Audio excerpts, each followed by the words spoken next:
That is the Idaho Falls that I love. And I saw the smiles on your faces too, because that's the Idaho Falls that you love. That place is a great place to live, to raise a family and grow a business. I know that. I was raised here. And I didn't appreciate that when I was an athlete at Bonneville High School. I just didn't appreciate how great it was to live here. But we went off to dental school. My husband, he was my high school boyfriend. We drug pipe together, and then we went off to college, and where I received a degree in mechanical engineering.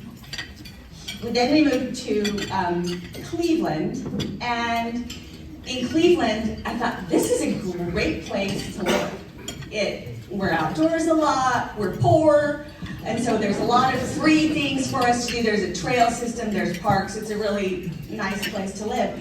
And then it was time to decide where we were gonna end up, and I didn't want to come back to Idaho. And I think that's because I was thinking about, like what it was growing up. I underappreciated what Idaho Falls was. Idaho Falls, so my husband, he literally talked me into it.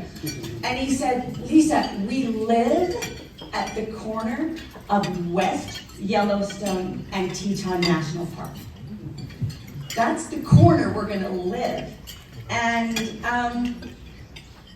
so I'm here, right? He obviously talked me into it. And so we came home and made this our home.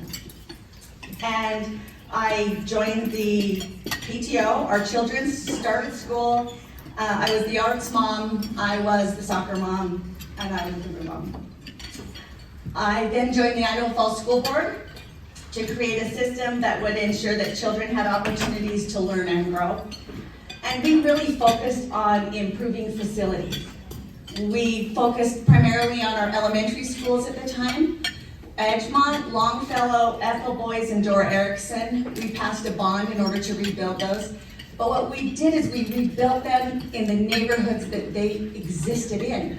That was super important to me, to make sure that we weren't destroying neighborhoods or ruining neighborhoods, that we allowed those neighborhoods to be rejuvenated with schools. I think that's just something I'm really proud of.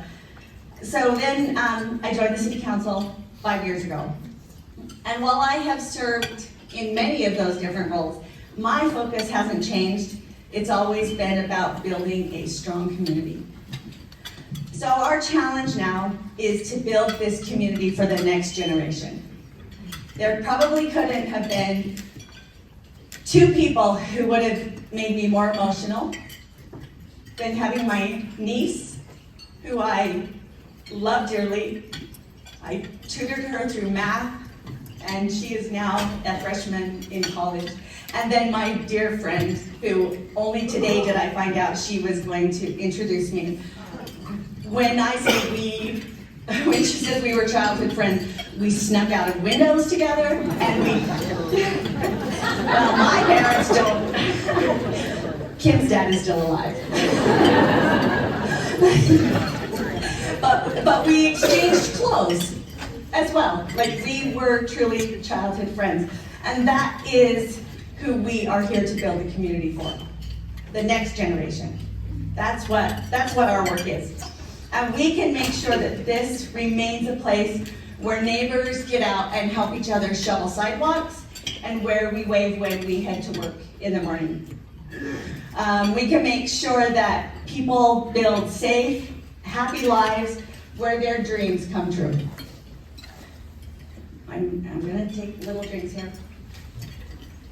And in order to do that, we do have work that we need to do. Idaho Falls has been discovered. We've gone in 15 years from a city of 58,000 to over 70,000 people.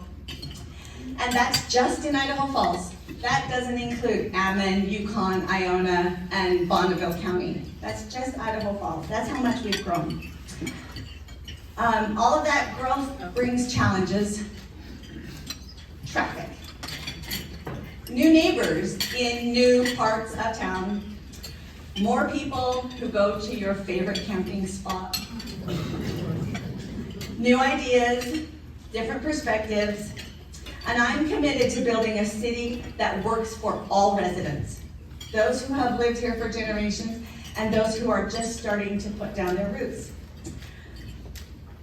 This is, I will work on behalf of all of those residents, and we're gonna harness everyone's energy and new ideas. We're gonna, so here's my vision. We can enhance and improve our communication with the residents, with all residents. Those who are connected and engaged, right? And those who feel like they've never been included and that they just don't belong. We have started already a citywide review of all of the ways that we connect with residents. And we have a lot of touch points with residents in our city. Even if it's just a notice about road construction or the outside contractor. We are working to ensure that those interactions are pleasant, predictable, and are beneficial. And we're gonna look to see how we can make those exceptional touch points. We're going to work harder to make sure that residents get the information they need when they need it. We're going to provide information that is timely and relevant. And we're going to look for new ways to communicate about the projects so that people are not surprised by new housing developments in their neighborhood or road construction. We're going to expand our community outreach to try and ensure that everyone has a chance to be part of the conversation and part of the work that shapes the future of our town. We will improve and simplify some of our city processes so it's not such a challenge to secure a building permit or arrange for a special event in the park. We will improve our customer service so that you don't need an org chart in order to get business done in the city. I have complete faith in this because our city directors love this city as much as I do. And our city staff is committed to this city because they also love this city. You're going to see me around. This is something that I started in the campaign, and it isn't going to end here. You will see me around the city highlighting their work. I want to show each of you what it takes to repair a pothole, fix a power line, provide safe drinking water, and run an airport. I want to highlight what it takes to plow miles of roads in the middle of the night.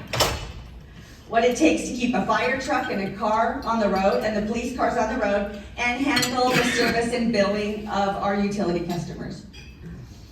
I'm going to be out there doing this, and I'm going to show it. And I want you to participate in that because it does take a lot to run a city.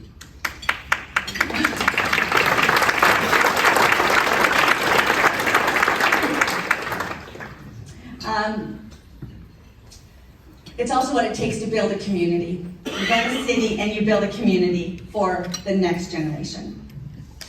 Trust and confidence in public safety is paramount, and that means ensuring that our law enforcement officers and firefighters have the facilities and equipment and resources that they need.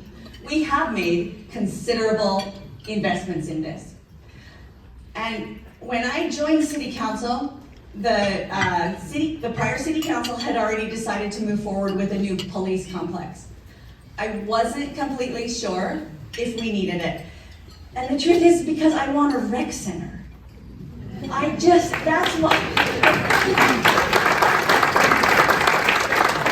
why it was like, oh, a police center or a rec center, right? Like, I wanted a rec center. And the first time that I went in to meet with the police chief, I watched a woman who had to give a victim statement in the hallway. And I changed my mind. And I thought, okay, the police complex is not for just police. It's for residents. And our new police center does have victims reporting rooms, where someone can come in and give their statement and not be re-victimized or exposed again. So I'm glad, but we're gonna talk about a rec center.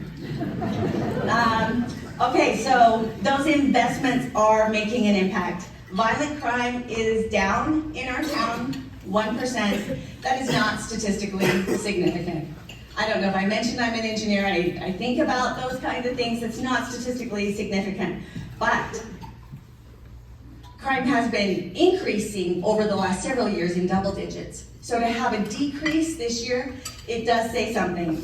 So that is a big improvement. Property crime is down, our clearance rates of crime is up, our traffic stops are up. We have really focused on that. As our community has grown, Idaho Falls Police Department has incorporated a new community policing initiative. Last year, Idaho Falls Police conducted community service projects that focused on graffiti, homeless encampment cleanup. They conducted special enforcement operations focused on street racing. I know, come on now, like I know it's a big deal. We hate it. Street racing, alcohol compliance, working with bars and businesses to ensure a fun but safe downtown environment. The department has increased the number of neighborhood police officers and has implemented geographical policing. Our victims advocate plays key roles in our department, and when the police respond to a crisis, they actually have intervention teams that work with specially trained social workers with them. It's part of making Idaho Falls what Idaho Falls is. It's a safe, great place to raise a family. But there is more work to do. The council priorities are to help the police and the fire to conduct a regional training center so that we can face the fires, we can have the response for modern emergencies, like fighting fires in multi-story buildings. We also have Idaho Falls Power and Fiber. I am very proud and humbled by what our forefathers did with our infrastructure when it comes to power. 125 years ago, they harnessed the Snake River and started to generate power. And we are still reaping the benefits of that power generation. Then along came the Teton Dam flood. Raise your hand if you were alive during the Teton Dam flood. 1976. Now raise your hand if you were alive in the Teton Dam flood. Yeah, 1976, that's not too long ago. And it destroyed our city generators. It actually took them out. And the residents of Idaho Falls passed a bond in order to rebuild the power generation. They wanted to be captains of their own destiny. And then right on the heels of that, they passed another bond in order to build more power generation called the Gem State Dam. That spirit is alive and well. And just recently we cut a ribbon in order to, we have now the city peaking plant. This is the first new power generation that we have built in 40 years. The peaking plant provides low power rates that supplements our power supply so we're not forced to go out to the open market and buy power when everyone else is out trying to buy power. This keeps our rates some of the lowest in the country. When our city leaders realized that they needed to connect more than just the power grid, they laid a fiber network that provides some of the best and cheapest connectivity in the region. Idaho Falls Fiber is the largest open access fiber optic network in the state of Idaho.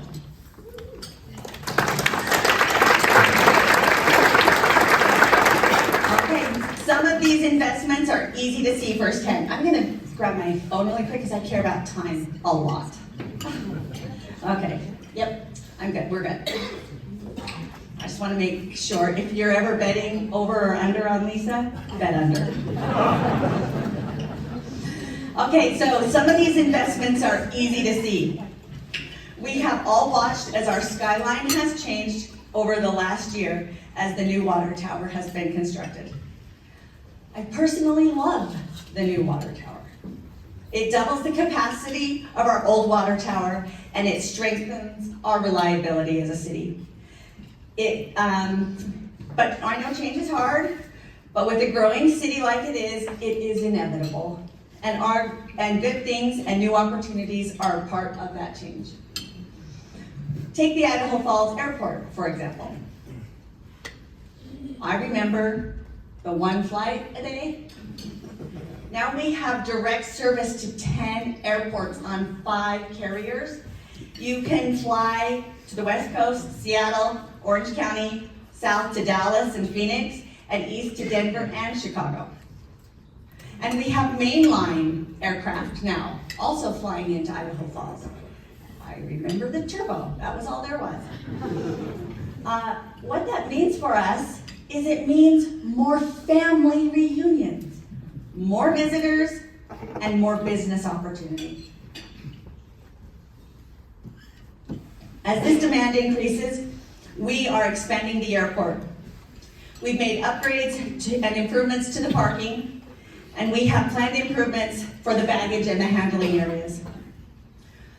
Now, nowhere are the impacts of growth felt more than on our roads.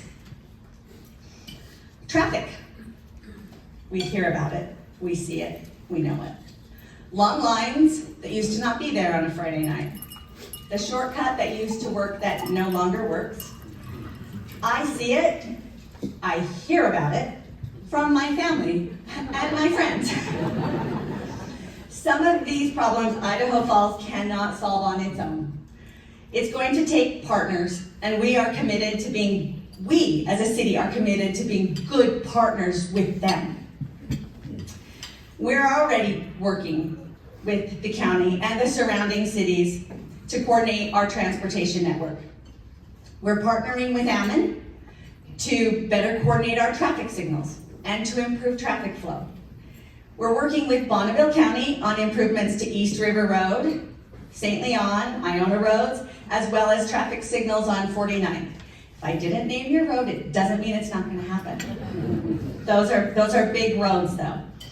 We are working with ITD in anticipation of the changes that are going to happen to the US 20 interchange.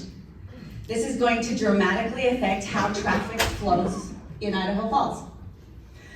We are working to find ways to move traffic efficiently, especially for commuters who we want to go around our city and not through our city. We want through our city to be for the business owners and the residents.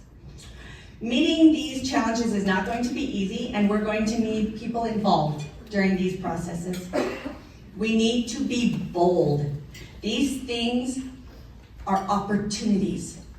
And if we miss the window, we miss the opportunity. We'll never get them back, and we don't want to miss those opportunities. We want to invest in things that reflect our values. People have found this special place, and we need to continue taking advantage of every opportunity to create an environment where they can also fulfill their dreams. A place where it's easy for an entrepreneur to set up shop. A place where our farmer and agricultural businesses have what they need to be able to compete regionally and nationally, even globally. We know that. We're part of a global network. A place where our top-tier medical complex can continue to grow. We love INL as a city. I think you know that. As it builds on its rich nuclear heritage, they are doing amazing things out of the INL. We have not had commercial power generated since its inception. Here we are, once again, investing and actually seeing it come to fruition. And when I say investing, we have people in this room who invest not their money, but their time in the technology to make all of this happening. And as all of these exciting things happen, we're going to need the trained workers who can work out at the INL with this technology. So we're happy for our college partners. We're happy that they are offering these programs that are going to prepare students for these opportunities. It's been exciting to watch the College of Eastern Idaho over the last 8 years.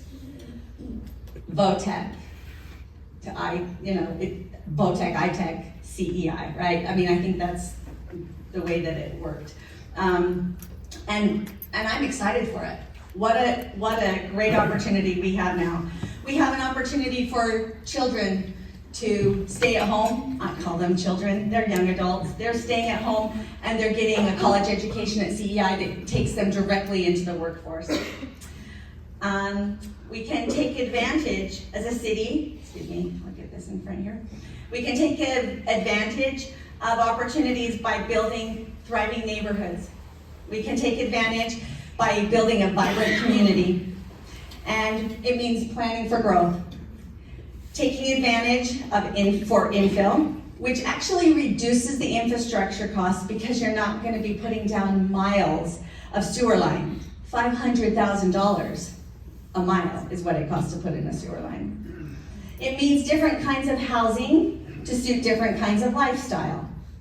A detached single-family home on a 1/4 acre or an apartment complex that has a swimming pool and a pickleball court.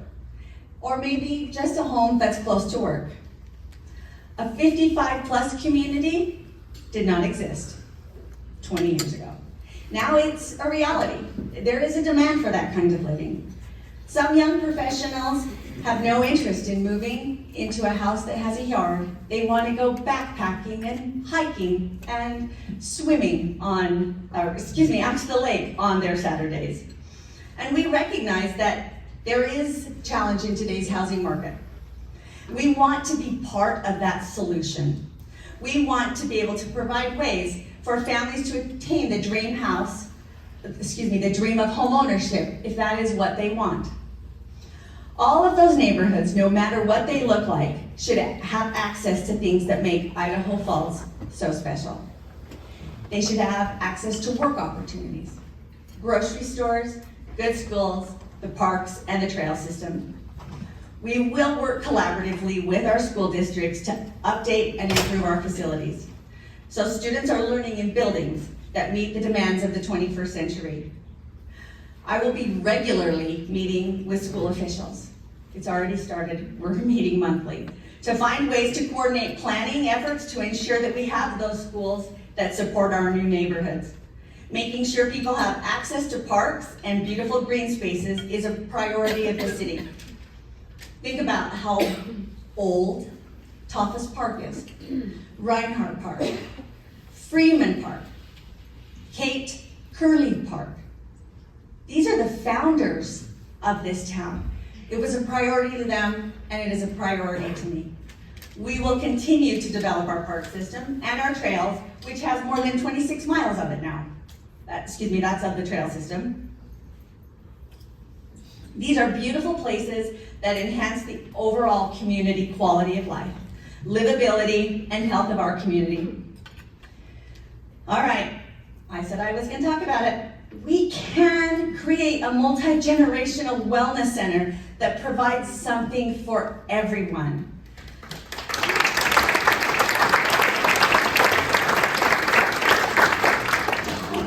I want a place where we can disconnect from the electronics and reconnect with people. A place where people find community and relief from the feelings that I now know are prevalent of isolation. This is our challenge today.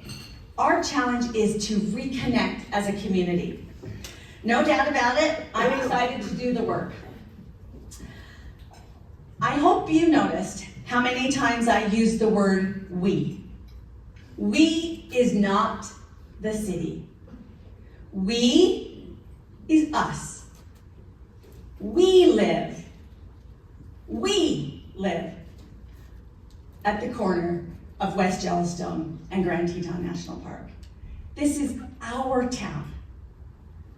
And we have a responsibility to make sure that we keep it a great place to live, a great place to raise a family, and a great place to grow a business. I invite you to be part of that important work. So when I say the state of the city is strong, it's because we are strong and we have a vision of how to keep it that way. Thank you.